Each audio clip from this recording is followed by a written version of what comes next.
Hello friends, आप देख रहे हैं अपना पसंदीदा YouTube channel all in one. मैं वंदना गुप्ता आप सबका स्वागत करती हूं। आई होप कि आप सब जहां भी होंगे स्वस्थ होंगे, मस्त होंगे और अपने एम के प्रति ज़बरदस्त डटे होंगे। दोस्तों, मैं आज लूसेंट से बायो के ऑब्जेक्टिव क्वेश्चन लेकर आई हूं। जो है इसका पार्ट 1 मैंने पहले अपलोड कर दिया था। आज पार्ट 2 की बात करेंगे। तो चलिए क्वेश्चन को स्टार्ट करते हैं। क्वेश्चन नंबर 101 है, श्वसन मूल मिलती है किसमें? तो फ्रेंड्स इसका राइट आंसर है सी, जूसिया में। किसमें? जूसिया में। C is the correct answer. Next, dahlia की जड़ें होती हैं कैसी? तो फ्रेंड्स इसका राइट आंसर है ए, कंदिल तथा पुलकित। कैसी होती हैं? कंदिल तथा पुलकित होती हैं डहेलिया की जड़ें। तो A is the correct answer. Next, निम्नलिखित में से कौन सा एक जड़ नहीं है? तो दोस्तों इसका राइट आंसर होगा आलू। आलू जो होता है वो जड़ नहीं है। तो A is the correct answer. Next, स्तंभ मूल होती हैं। तो दोस्तों इसका राइट आंसर है बी, पुलकित जड़ें। पुलकित जड़ें स्तंभ मूल होती हैं। तो B is the correct answer. आगे, जड़ें विकसित होती हैं। तो फ्रेंड्स इसका राइट आंसर है बी, मूलांकुर से। कहाँ से विकसित होती हैं जड़ें? मूलांकुर से। तो B is the right answer. Next, गाजर है एक। तो गाजर क्या है? तो दोस्तों इसका राइट आंसर है जड़। गाजर जो होता है वो जड़ होता है। तो A is the right answer. Next, निम्न जोड़ों में से कौन सा गलत है? तो फ्रेंड्स इसका राइट आंसर होगा ए, शंक्वाकार जड़ यानी प्याज। तो A is the right answer. आगे, श्वसन मूल पाई जाती है कहाँ पे? तो फ्रेंड्स इसका राइट आंसर है बी, राइजोफोरा में। कहाँ पाई जाती है श्वसन मूल? राइजोफोरा में। तो B is the correct answer. Next, आलू का खाने योग्य भाग होता है कौन सा? तो फ्रेंड्स इसका राइट आंसर है तना यानी कि डी। तना को हम लोग आलू का खाने योग्य भाग होता है। तो D is the correct answer. Next, आलू भूमिगत रूपांतरित तना होता है जिसे कहा जाता है क्या? तो फ्रेंड्स इसका राइट आंसर है डी, कंद। आलू को कंद भी कहा जाता है। तो D is the right answer. Next, हल्दी के पौधे का खाने योग्य हिस्सा कौन सा है? तो फ्रेंड्स इसका राइट आंसर होगा बी, प्रकंद। हल्दी का जो हम लोग खाते हैं उसको वो हिस्से को प्रकंद कहते हैं। तो B is the correct answer. Next, अदरक है क्या है? अदरक क्या है? तो फ्रेंड्स इसका राइट आंसर है बी, राइजोम। क्या है अदरक? राइजोम। तो B is the correct answer. Next, प्याज परिवर्तित रूप है किसका? तो फ्रेंड्स इसका राइट आंसर होगा ए, तने का। प्याज जो है तने का परिवर्तित रूप है। तो A is the correct answer. Next, निम्नलिखित में से कौन सा रूपांतरित तना है? तो दोस्तों इसका राइट आंसर है डी, आलू। आलू जो है रूपांतरित तना है। तो D is the correct answer. आगे बढ़ें। फूल गोभी का खाने योग्य भाग होता है। फूल गोभी जो हम लोग खाते हैं उसका कौन सा भाग खाने योग्य होता है? तो फ्रेंड्स इसका राइट आंसर होगा डी, पुष्पक्रम। कौन सा? पुष्पक्रम। तो D is the correct answer. Next, संसार का सबसे बड़ा पुष्प है कौन सा? तो फ्रेंड्स इसका राइट आंसर है बी, रेफ्लेशिया। संसार का सबसे बड़ा पुष्प है रेफ्लेशिया। तो B is the correct answer. आगे, जीवन चक्र की दृष्टि से पौधे का सबसे महत्वपूर्ण अंग है कौन? तो फ्रेंड्स इसका राइट आंसर है ए, पुष्प। पौधे का सबसे महत्वपूर्ण अंग होता है। तो A is the correct answer. Next, किसी द्विलिंगी फूल में यदि पुंमंग एवं जायंग विभिन्न समय पर वयस्क बनते हैं तो इस प्रक्रिया को कहा जाता है क्या? Very very most important question है फ्रेंड, फिर से देखिएगा। किसी द्विलिंगी फूल में यदि पुंमंग एवं जायंग विभिन्न समय पर वयस्क बनते हैं तो इस प्रक्रिया को कहा जाता है क्या? तो फ्रेंड्स इसका राइट आंसर है ए, डिकोगेमी। क्या कहा जाता है? डिकोगेमी। तो A is the correct answer. Next, पराग कोश से वर्तिकाग्र तक पराग का स्थानांतरण कहलाता है क्या? तो दोस्तों इसका राइट आंसर है बी, परागण। क्या कहलाता है? परागण। तो B is the correct answer. आगे, एनीमोफिली परागण है किसका? तो फ्रेंड्स इसका राइट आंसर है सी, वायु द्वारा। एनीमोफिली परागण है वायु द्वारा, तो C is the right answer. Next, entomophily परागण है किसका? तो दोस्तों इसका राइट आंसर है बी, कीटो द्वारा। एंटोफेमी कीटो द्वारा परागण है, तो B is the correct answer. आगे, चमगादड़ों द्वारा परागण कहलाता है क्या? तो दोस्तों इसका राइट आंसर है ए, चिरेप्टोफिली। क्या है? ए, चिरेप्टोफिली चमगादड़ों द्वारा परागण कहलाता है, तो A is the correct answer. आगे, ऑर्निथोफिली का परागण होता है, तो दोस्तों इसका राइट आंसर है सी, पक्षियों द्वारा। पक्षियों द्वारा होता है, तो C is the correct answer. आगे, जो परागण बंद पुष्पों में होता है कहलाता है क्या? तो फ्रेंड्स इसका राइट आंसर होगा ए, क्लिस्टोगैमी। क्या कहलाता है? क्लिस्टोगैमी, तो A is the correct answer. Next, पर परागण लाभदायक होता है क्योंकि इसके कारण होता है, तो दोस्तों इसका राइट आंसर है सी, अच्छी संतानें। इसलिए पर परागण लाभदायक होता है क्योंकि इसके कारण अच्छी संतान होती है, तो C is the correct answer.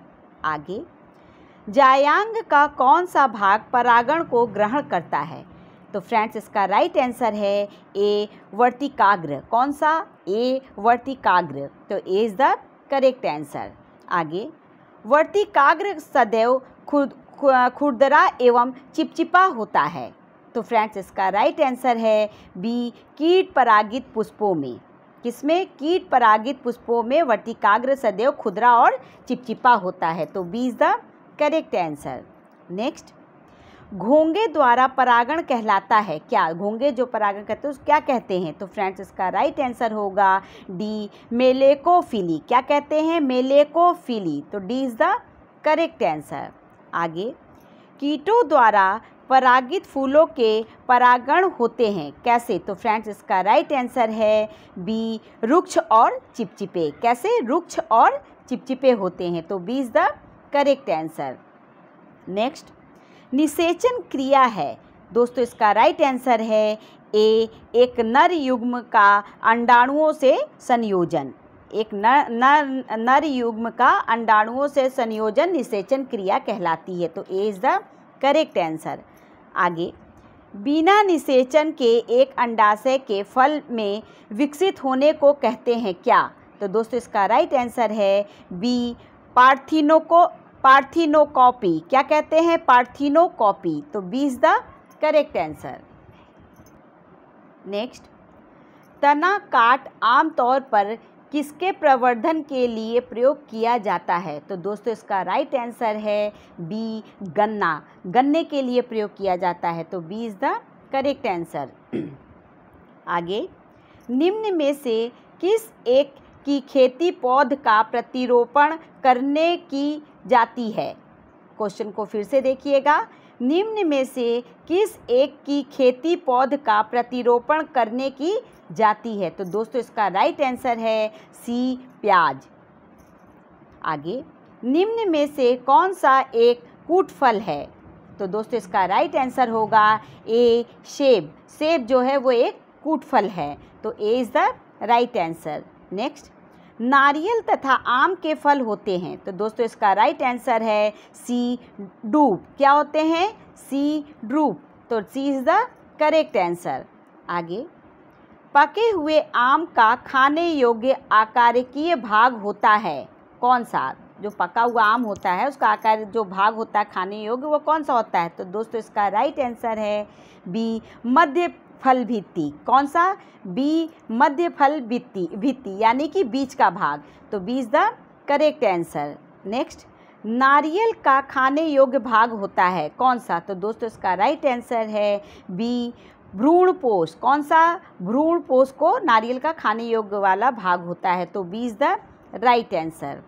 Next, लीची फल का खाने योग्य भाग होता है कौन सा? लीची जो होती है उसका कौन सा भाग खाने योग्य होता है? तो दोस्तों इसका राइट आंसर है ए, एरिल। कौन सा भाग? ए, एरिल, तो A is the correct answer. आगे, किस पौधे के फलों को भूमि के नीचे पाया जाता है? किस पौधे के फलों को भूमि के नीचे पाया जाता है? तो दोस्तों इसका राइट आंसर है सी, मूंगफली। मूंगफली जो हम लोग खाते हैं वो भूमि के नीचे पाया जाता है, तो C is the correct answer. आगे, नाशपाती का कौन सा भाग खाया जाता है? Very important question. तो दोस्तों इसका राइट आंसर है डी, गूदेदार पुष्पासन। कौन सा भाग खाया जाता है? गूदेदार पुष्पासन, तो D is the correct answer. Next, किस पौधे के बीज होते हैं लेकिन फल नहीं होता? Very very important question. किस पौधे के बीज होते हैं लेकिन फल नहीं होता? तो दोस्तों इसका राइट आंसर है डी, साइकस। कौन सा? डी, साइकस, तो D is the correct answer. Next, बीज किससे विकसित होता है? तो फ्रेंड्स इसका राइट आंसर है बी, बीजांड से। किससे विकसित होता है? बी, बीजांड से, तो B is the correct answer. आगे, आर्कटिस के बीज होते हैं। आर्कटिस के बीज होते हैं कैसे? तो दोस्तों इसका राइट आंसर है ए, हल्के तथा शुष्क। कैसे होते हैं? हल्के तथा शुष्क, तो A is the correct answer.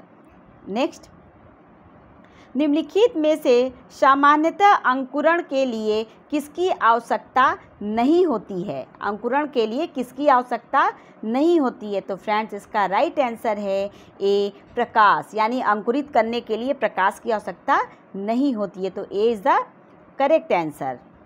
आगे, सजीव प्रजक अंकुरण पाया जाता है। Very very most important question. कौन सा सजीव प्रजक अंकुरण पाया जाता है? तो दोस्तों इसका राइट आंसर है बी, राइजोफोरा में। किसमें? बी, राइजोफोरा में, तो B is the correct answer. आगे, आलू किस कुल से संबंधित है? तो फ्रेंड्स इसका राइट आंसर है ए, सोलेंसी। किस कुल से संबंधित है? सोलेंसी, तो A is the correct answer. Next, आम का वानस्पतिक नाम है क्या? तो दोस्तों इसका राइट आंसर है सी, मेंजरीफेरा इंडिका। कौन सा? मेंजरीफेरा इंडिका आम का वानस्पतिक नाम है, तो C is the correct answer. आगे, तेल बीज वाली फसल संबंधित होती है किससे? तो दोस्तों इसका राइट आंसर है बी, क्रूसीफेरी से। किससे? क्रूसीफेरी से, तो B is the correct answer. Next, मटर पौधा है। तो दोस्तों इसका राइट आंसर है ए, शाक। मटर पौधा है शाक, तो A is the correct answer.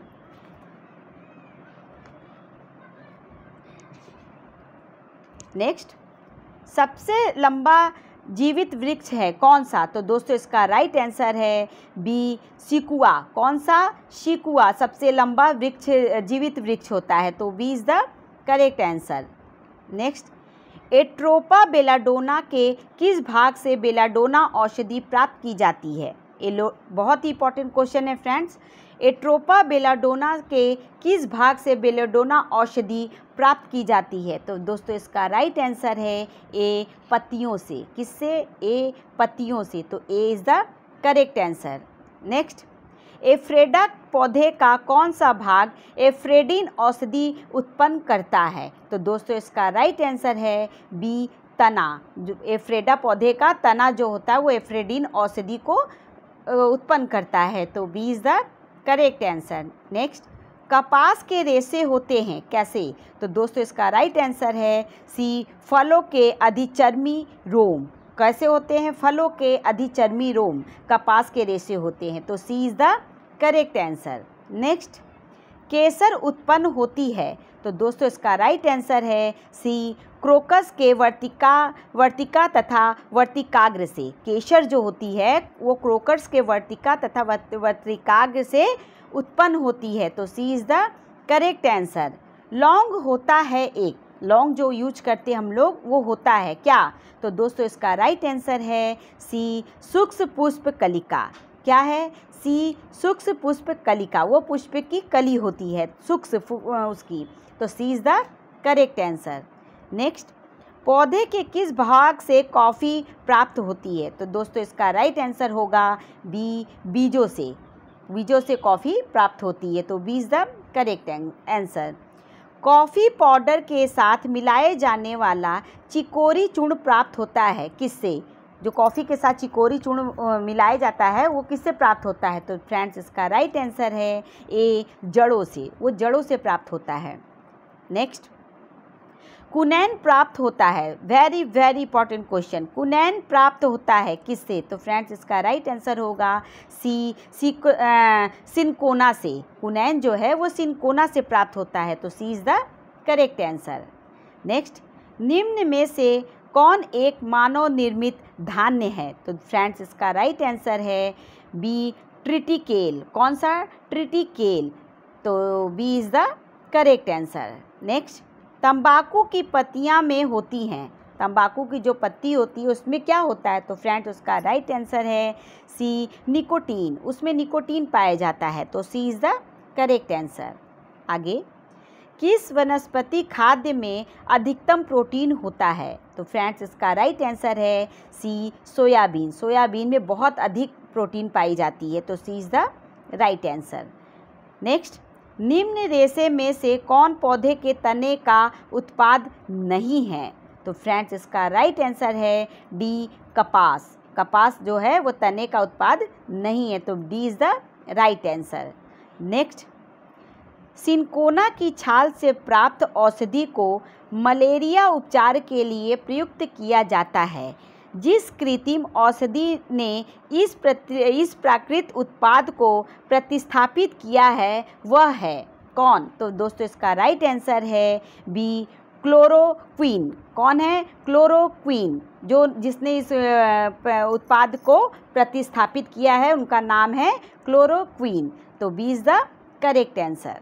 Next, निम्नलिखित में से कौन सी फसल मृदा को नाइट्रोजन से भरपूर कर देती है? तो फ्रेंड्स इसका राइट आंसर है डी, मटर। मटर की फसल जो है वो मिट्टी को नाइट्रोजन से भरपूर कर देती है, तो D is the right answer. Next, दालचीनी पेड़ के किस भाग से प्राप्त की जाती है? तो फ्रेंड्स इसका राइट आंसर होगा डी, छाल। दालचीनी जो होती है वो छाल से प्राप्त की जाती है, तो D is the correct answer. Next, protein का सबसे अधिक स्रोत पाया जाता है किस में? तो दोस्तों इसका राइट आंसर है सोयाबीन, यानी कि डी। सोयाबीन में सबसे अधिक प्रोटीन पाया जाता है, तो D is the correct answer. आगे, तारपीन का तेल प्राप्त किया जाता है किससे? तो फ्रेंड्स इसका राइट आंसर होगा डी, चीड़ से। चीड़ के पेड़ से तारपीन का तेल प्राप्त किया जाता है, तो D is the correct answer. Next, सामान्य प्रयोग में आने वाली मसाला लौंग कहाँ से प्राप्त होती है? तो फ्रेंड्स इसका राइट आंसर है सी, फूल की कली से। फूल की कली से लौंग प्राप्त होती है, तो D, C is the right answer. Next, हसीस पौधे के किस भाग से प्राप्त की जाती है? Very very most important question. हसीस पौधे के किस भाग से प्राप्त की जाती है? तो दोस्तों इसका राइट आंसर होगा डी, तने तथा नर पुष्पक्रम के निस्राव से। किससे? तने तथा नर पुष्पक्रम के निस्राव से हसीस प्राप्त की जाती है, तो D is the correct answer. Next, अफीम पौधे के किस भाग से प्राप्त होती है? तो दोस्तों इसका राइट आंसर होगा डी, फूल। यानी अफीम जो होता है वो फूल से प्राप्त होता है, पौधे के फूल से मिलता है, तो D is the right answer. Next, भूमि में पौधों की जड़ों के लिए उपलब्ध जल होता है? तो दोस्तों इसका राइट आंसर है ए, केशिका जल। कौन सा? केशिका जल, तो A is the right answer. Next, वाष्पोत्सर्जन मापी यंत्र है क्या? तो दोस्तों इसका राइट आंसर है सी, पोटोमीटर। पोटोमीटर जो होता है वो वाष्पोत्सर्जन मापी यंत्र होता है, तो C is the correct answer. Next, पौधे में वाष्पोत्सर्जन की क्रिया किसमें होती है? जो पौधे में वाष्पोत्सर्जन की क्रिया होती है वो किसमें होती है? तो फ्रेंड्स इसका राइट आंसर होगा सी, पत्ती में। वो पत्ती में होती है, तो C is the correct answer. Next, वह दशा जिसमें वाष्पोत्सर्जन अधिक तेजी से होती है? तो दोस्तों इसका राइट आंसर है बी, निम्न नमी तथा उच्च तापमान। मतलब निम्न नमी, कम नम हो और तापमान उच्च हो, उसमें वाष्पोत्सर्जन की क्रिया जो है बहुत तेज़ी के साथ होती है, तो B is the correct answer. Next, प्रकाश संश्लेषण की प्रक्रिया में ऑक्सीजन कहाँ से प्राप्त होती है? तो दोस्तों इसका राइट आंसर होगा बी, जल से। प्रकाश संश्लेषण की प्रक्रिया में ऑक्सीजन जल से प्राप्त होती है, तो B is the right answer. आगे, प्रकाश संश्लेषण होता है, तो दोस्तों इसका राइट आंसर है डी, केवल दिन में। प्रकाश संश्लेषण जो है केवल दिन में ही होता है, तो D is the correct answer. आगे, प्रकाश संश्लेषण के लिए कौन सी गैस आवश्यक है, तो फ्रेंड्स इसका राइट आंसर है डी, CO2। प्रकाश संश्लेषण के लिए CO2 आवश्यक है। आगे, पौधे व पेड़ का खाना तैयार करने की प्रक्रिया कहलाती है क्या, तो दोस्तों इसका राइट आंसर होगा डी, फोटोसिंथेसिस। क्या कहलाती है, फोटोसिंथेसिस, तो D is the correct answer. Next, chlorophyll में कौन सा धातु आयन पाया जाता है, क्लोरोफिल में कौन सा धातु आयन पाया जाता है, तो फ्रेंड्स इसका राइट आंसर है बी, मैग्नीशियम। कौन सा पाया जाता है, मैग्नीशियम, तो B is the correct answer. Next, सर्वाधिक प्रकाश संश्लेषित क्रियाकलाप कहाँ चलता है, वेरी वेरी इंपॉर्टेंट क्वेश्चन। सर्वाधिक प्रकाश संश्लेषित क्रियाकलाप कहाँ चलता है, तो दोस्तों इसका राइट आंसर है ए, प्रकाश के नीले व लाल क्षेत्र में। कहाँ चलता है सबसे ज़्यादा, प्रकाश के नीले व लाल क्षेत्र में, तो A is the right answer. आगे, प्रकाश संश्लेषण के दौरान पैदा होने वाली ऑक्सीजन का स्रोत क्या है, तो दोस्तों इसका राइट आंसर है ए, जल। जल उसका स्रोत होता है, तो A is the correct answer. आगे, निम्नांकित ऊर्जा रूपांतरों में से किसके द्वारा प्रकाश संश्लेषण की क्रिया संपादित होती है, तो फ्रेंड्स इसका राइट आंसर है ए, प्रकाश से रासायनिक ऊर्जा। किसके द्वारा संश्लेषित क्रिया प्रतिपादित होती है, प्रकाश से रासायनिक ऊर्जा, तो A is the correct answer. आगे, प्रकाश संश्लेषण में पर्णहरित की भूमिका है, तो दोस्तों इसका राइट आंसर है बी, प्रकाश का अवशोषण, तो B is the correct answer. आगे, प्रकाश संश्लेषण में पौधे कौन सी गैस का अवशोषण करते हैं, क्या करते हैं, अवशोषण करते हैं। प्रकाश संश्लेषण में पौधे कौन सी गैस का अवशोषण करते हैं, तो दोस्तों इसका राइट आंसर है D, carbon dioxide. Carbon dioxide का अवशोषण करते हैं, तो D is the correct answer. Next, प्रकाश संश्लेषण में हरे पौधे द्वारा छोड़ी जाती है क्या, तो दोस्तों इसका राइट आंसर होगा ए, ऑक्सीजन। ऑक्सीजन छोड़ी जाती है, तो A is the correct answer. प्रकाश संश्लेषण के समय निकलने वाली गैस का नाम क्या है, तो दोस्तों इसका राइट आंसर है बी, ऑक्सीजन। उसका निकलने वाली प्रकाश संश्लेषण में जो गैस निकलती है उसे ऑक्सीजन कहते हैं, तो B is the correct answer. Next, प्रकाश संश्लेषण क्रिया में मुक्त होने वाली ऑक्सीजन कहाँ से आती है, तो फ्रेंड्स इसका राइट आंसर है बी, जल से। जो गैस ऑक्सीजन निकलती है वो जल से आती है, तो B is the correct answer. Next, प्रकाश संश्लेषण की क्रिया होती है, वेरी वेरी इंपॉर्टेंट क्वेश्चन। प्रकाश संश्लेषण की क्रिया होती है कहाँ, तो दोस्तों इसका राइट आंसर है डी, क्लोरोप्लास्ट में। कहाँ, क्लोरोप्लास्ट में प्रकाश संश्लेषण की क्रिया होती है, तो D is the correct answer. Next, प्रकाश संश्लेषण का प्रथम स्थित यौगिक है, वेरी इंपॉर्टेंट क्वेश्चन। प्रकाश संश्लेषण का प्रथम स्थित यौगिक है क्या, तो दोस्तों इसका राइट आंसर है ए, फास्फोग्लिसरिक अम्ल। कौन सा, फास्फोग्लिसरिक अम्ल, तो A is the right answer. आगे, कोशिका के भीतर श्वसन का केंद्र होता है, तो दोस्तों इसका राइट आंसर होगा डी, माइटोकांडिया। कौन सा, डी, माइटोकांडिया, तो D is the right answer. Next, glycolysis का अंतिम उत्पाद होता है क्या, तो दोस्तों इसका राइट आंसर है बी, पायरुविक अम्ल। कौन सा उत्पाद अंतिम होता है ग्लाइकोलिसिस का, बी, पायरुविक अम्ल, तो B is the right answer. आगे, निम्नलिखित में से कौन सा एक पादप हार्मोन है, तो फ्रेंड्स इसका राइट आंसर है डी, ऑक्सिन। ऑक्सिन जो है वो एक पादप हार्मोन है, तो D is the correct answer.